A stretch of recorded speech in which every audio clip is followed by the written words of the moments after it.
Hey everyone, how you doing? It's Craig Campbell from Pastor Craig's Vintage Cards, and this is part number 28.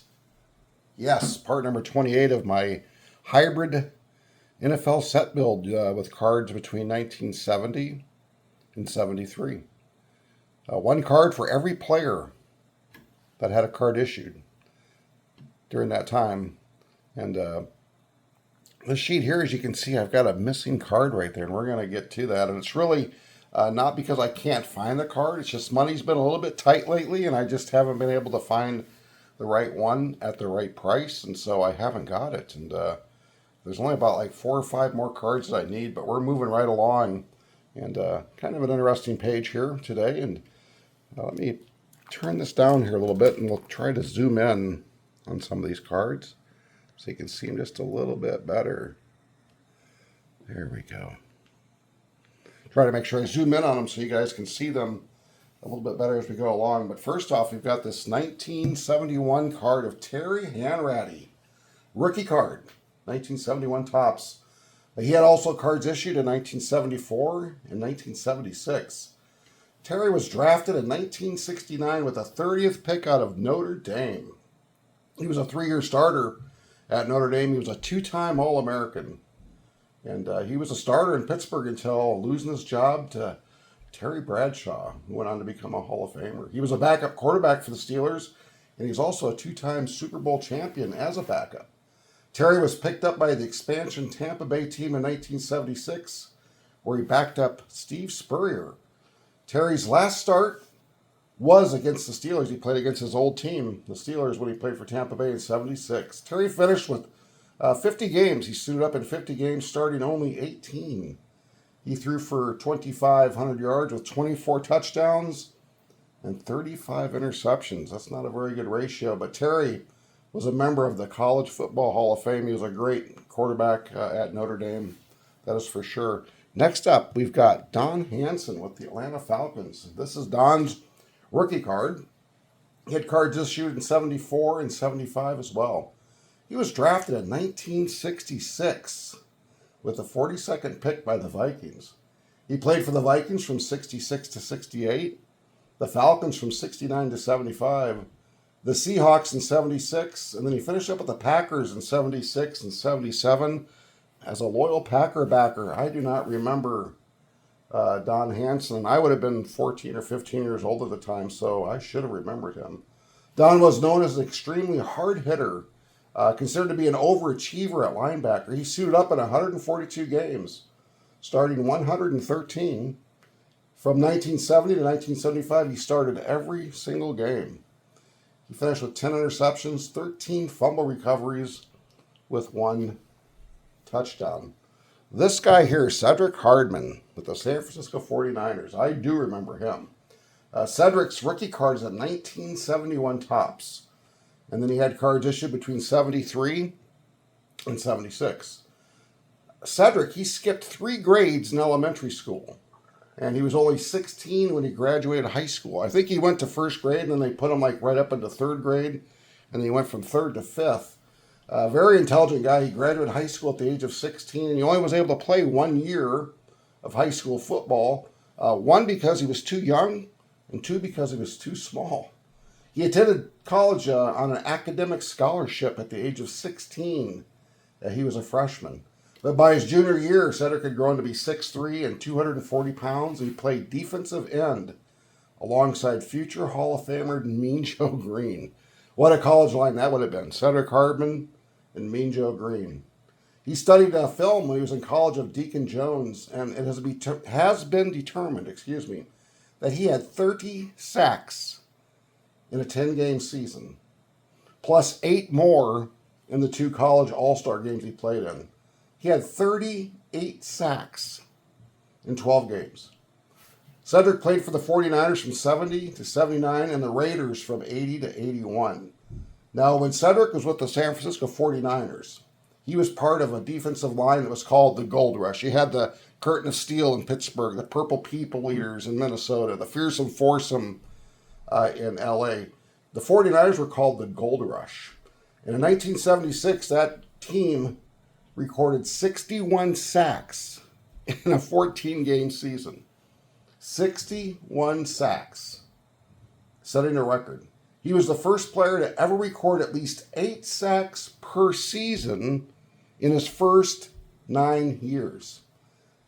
He had 18 sacks in 1971 in a 14-game season. In 1979, his last season in San Francisco, he suffered a pinched nerve and then he had a broken thumb, and it really affected his play.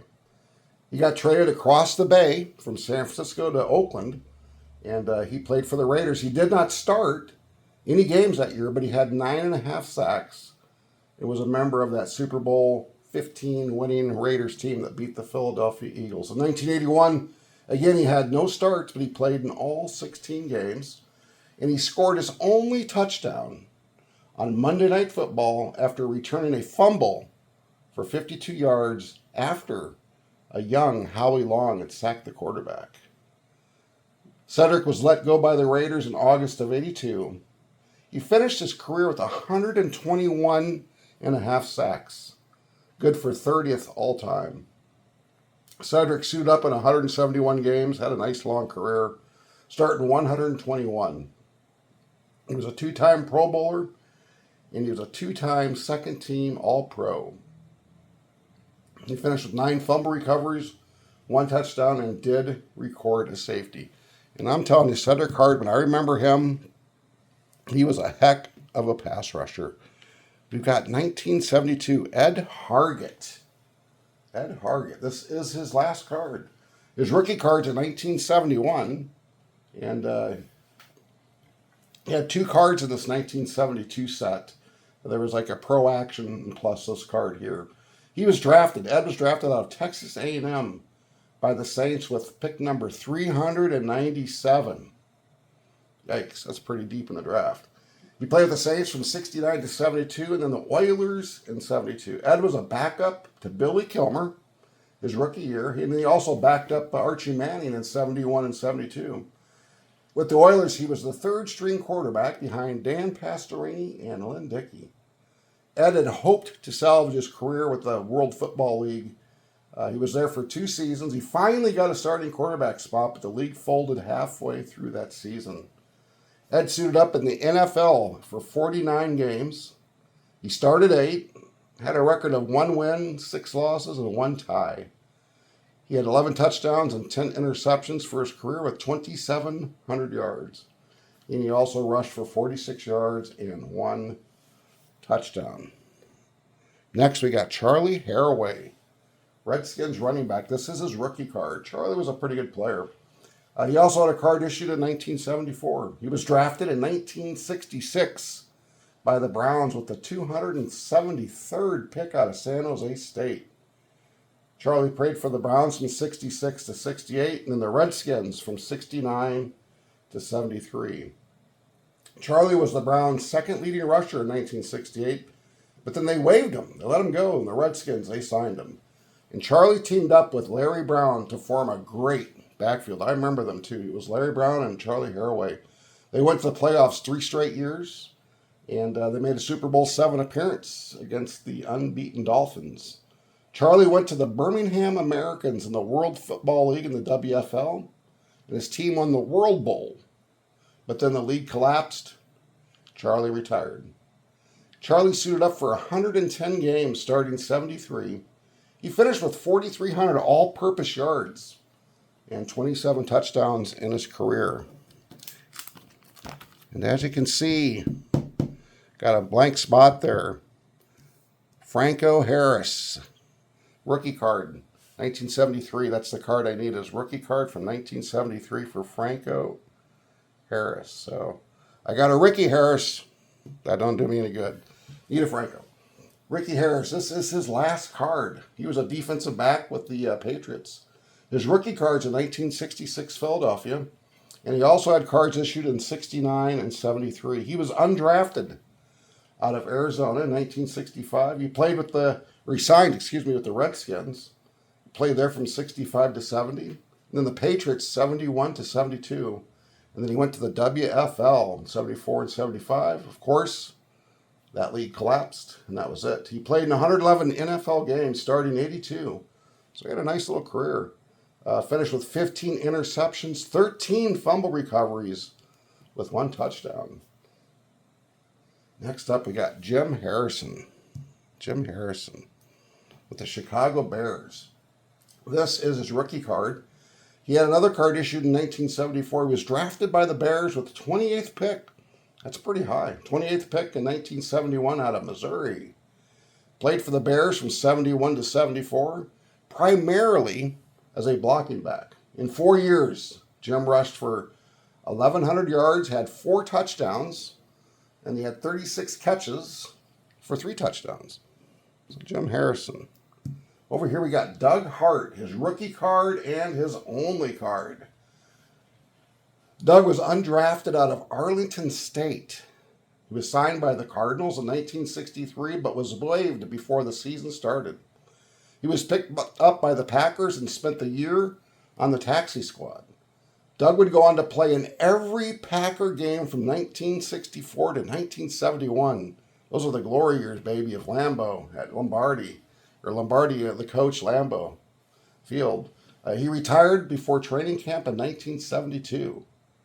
Doug won 3 consecutive championships, 65, 66, and 67.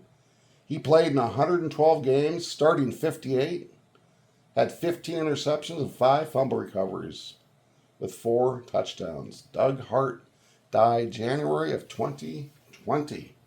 So there you go, guys. This here is this page, and some interesting stories. Of course, Doug Hart, I have a signed jersey with him, 3-time Super Bowl champ, Ice Bowl. Jim Harrison, I don't remember him at all, but I do remember Charlie Haraway. He was a good running back. And, of course, Terry Hanratty up here. Cedrick Hardman, I'm telling you, he was one of those players that we just never, ever hear about. But I'm telling you, he was a really solid football player. All right, guys, I hope you liked this. If you did, leave me a comment, like, and subscribe to the channel. I sure do love doing these pages of this hybrid NFL set.